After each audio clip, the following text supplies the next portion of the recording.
ગુજરાતમાં ખાનગી કંપનીઓ અને પેઢીઓમાં એન્ફોર્સમેન્ટ ડિપાર્ટમેન્ટના દરોડાની ઘટનાઓ અત્યાર સુધી સામે આવતી હતી, પરંતુ ઈડી એટલે કે એન્ફોર્સમેન્ટ ડાયરેક્ટોરેટ દ્વારા સુરેન્દ્રનગર જિલ્લામાં દરોડા પાડવામાં આવ્યા છે. સુરેન્દ્રનગર કલેક્ટર અને નાયબ મામલતદારને ત્યાં ઈડીના દરોડા પડ્યા છે. સુરેન્દ્રનગરમાં ઈડીના દરોડા પડવાથી સરકારી કર્મચારીઓમાં ખળભળાટ મચી ગયો છે. તો આવો જાણીએ સમાચાર વિસ્તારથી. નમસ્કાર, જમાવટ સાથે હું છું પાર્થ.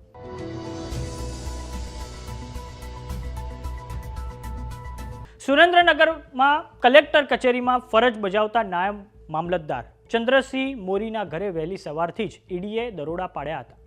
ઈડીના સર્ચ ઓપરેશનની જાણ થતાં જ અન્ય અધિકારીઓમાં હવે ફફડાટ ફેલાયો છે. ઈડીના અધિકારીઓએ વહેલી સવારથી જ નાયબ મામલતદાર ચંદ્રસિંહ મોરીના ઘરમાં સર્ચ ઓપરેશન હાથ ધર્યું છે. તપાસ થયા બાદ અનેક બેનામી સંપત્તિઓના ખુલાસા થાય તેવી શક્યતા છે. આ ઉપરાંત સુરેન્દ્રનગરના કલેક્ટર ડોક્ટર રાજેન્દ્ર પટેલના ત્યાં પણ ઈડીના દરોડા પડ્યા છે. સુરેન્દ્રનગરના કલેક્ટર રાજેન્દ્ર પટેલના બંગલામાં ઈડીએ 2 કલાક તપાસ કરી છે અને ઈડી દ્વારા સુરેન્દ્રનગરમાં 7 થી 8 અન્ય જગ્યાઓ ઉપર ચેકિંગ અને તપાસ હાલમાં ચાલુ જ છે. વઢવાણ અને સુરેન્દ્રનગર એમ 2 અલગ અલગ સ્થળોએ હાલમાં તો તપાસ ચાલી રહી છે. 8 થી વધુ વાહનો પોલીસ બંદોબસ્ત સાથે સવારથી જ કાર્યવાહીમાં જોડાયા છે. એક ટીમ કલેક્ટરના બંગલા પર તપાસ કરી રહી છે, જ્યારે બીજી ટીમ વઢવાણમાં રાવળવાસમાં આવેલા નાયબ મામલતદારના નિવાસસ્થાને પહોંચી છે.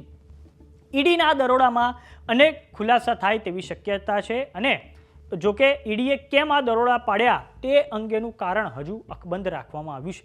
ક્લાસ 1 અધિકારીને ત્યાં અચાનક ઈડી દ્વારા દરોડા પાડવામાં આવતા સરકારી કર્મચારીઓમાં ફફડાટ ફેલાઈ ગયો છે. વાત કરીએ સુરેન્દ્રનગરના કલેક્ટર રાજેન્દ્ર પટેલની, તો એ 2015ની બેચના આઈએસ અધિકારી છે. ઈડીની આ કાર્યવાહી દરમિયાન કડક પોલીસ બંદોબસ્ત ત્યાં ગોઠવી દેવામાં આવ્યો છે. કોઈ પણ બહારના વ્યક્તિને કલેક્ટર રાજેન્દ્ર પટેલના નિવાસસ્થાને પ્રવેશ આપવામાં નથી આવી રહ્યો. આ સર્ચ ઓપરેશન લાંબા સમય સુધી ચાલે તેવી પણ સંભાવના છે.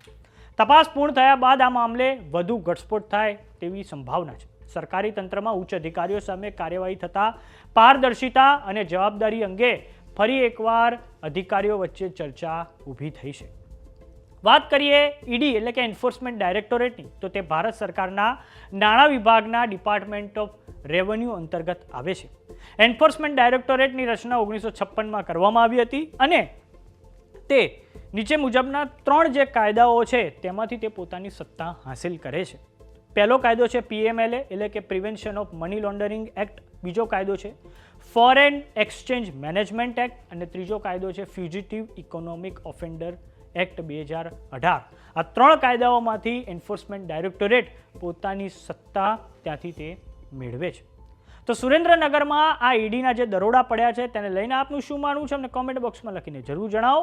જો તમે અમને યુટ્યુબ પર જોઈ રહ્યા તો સબસ્ક્રાઇબ કરો. જો તમે અમને ઇન્સ્ટાગ્રામ અને ફેસબુક પર જોઈ રહ્યા તો ફોલો કરો. સાથે જ અમારી વોટ્સએપ ચેનલ આવી ગઈ છે, જોઈન કરવાનું ના ભૂલતા. નમસ્કાર.